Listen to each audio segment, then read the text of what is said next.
Alright, what's up YouTube? It's your boy Ant. It's been a while since I made a video, but I had a guy, WW2 Killer, that sent me a comment basically asking about Airborne, being Airborne. Specifically wanted to know about the landing, but I'm just going to go into a little detail about Airborne, period. I know he asked me how to get Airborne. Me personally, I had it in my contract, so if you're specifically interested in going Airborne, I would ask your recruiter to see if whatever MOS you're trying to go into, if you can get a slot and have it in your contract already to go Airborne school, instead of, not having it in your contract and then trying to volunteer for it because you might not be able to get it. So that's just to answer his first question. Then as far as Airborne school, period, Airborne school is 3 weeks and consists of ground week, tower week, jump week. Ground week, you learn how to freaking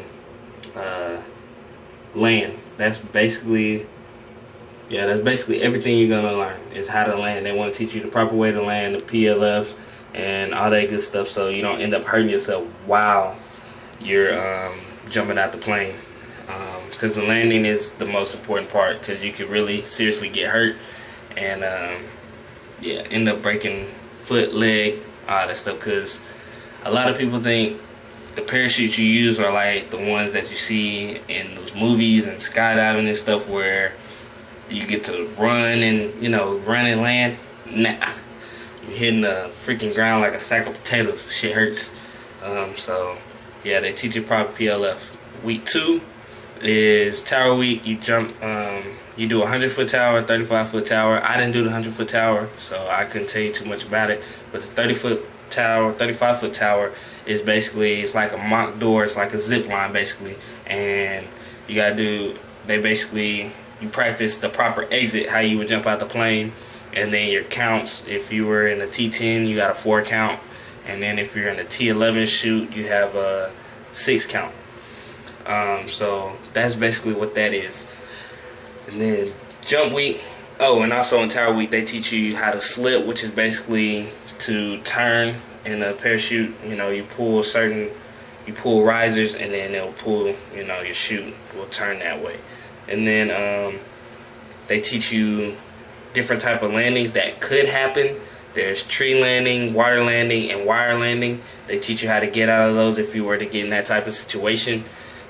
Pay attention to those, because those could happen. Seriously, it hasn't happened to me, but it can happen. I know a lot of people that have gotten into trees more than anything.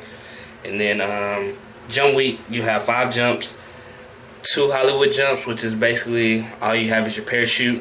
Then you have 2 combat jumps, which you have like basically it's a backpack hooked up to you, and then you have a weapons case on your side hooked up to you. That's basically what that is. And then you have 1 night jump. So that's basically what Airborne school consists of.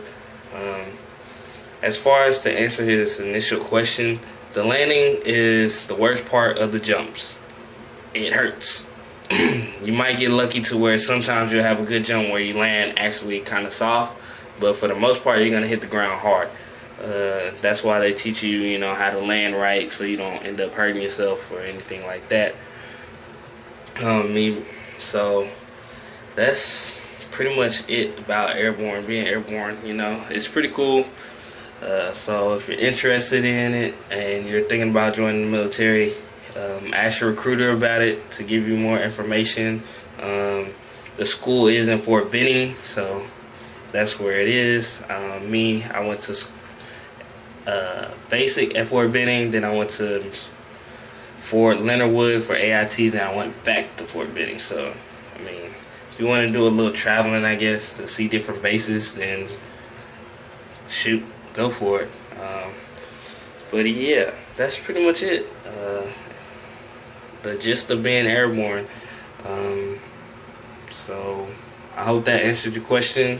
But yeah, if you have any more questions than anybody else, feel free to hit me up, leave a comment with your question, or send me a message, and I will be more than happy to make a video, answer your question.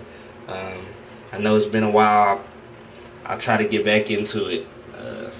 Being airborne and my unit, the unit that I'm in, we're real busy. We basically support our whole brigade, so we do a lot of shit.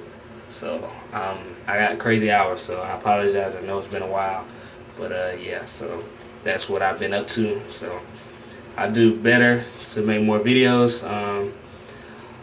I'm actually hurt right now from a jump. I've got a torn meniscus, but once I heal up and I'm able to get back on a bird, getting a shoot and get back on a bird, I plan on making a video of me jumping. So, I mean, I'll do my best. So I'm trying to hurry up and heal up as fast as I can so I can get that video to y'all as soon as possible. If not, I'll try to get one of my battles guy in my unit to make a video and send it to me so I can put it up for you guys so y'all can see the view and hear the thump of the landing. You can get your own perspective of how hard that landing is. So yeah, I hope this answers your question, and y'all be hearing and seeing a lot more of me coming up in the future. So y'all take it easy, be safe, be blessed. Alright.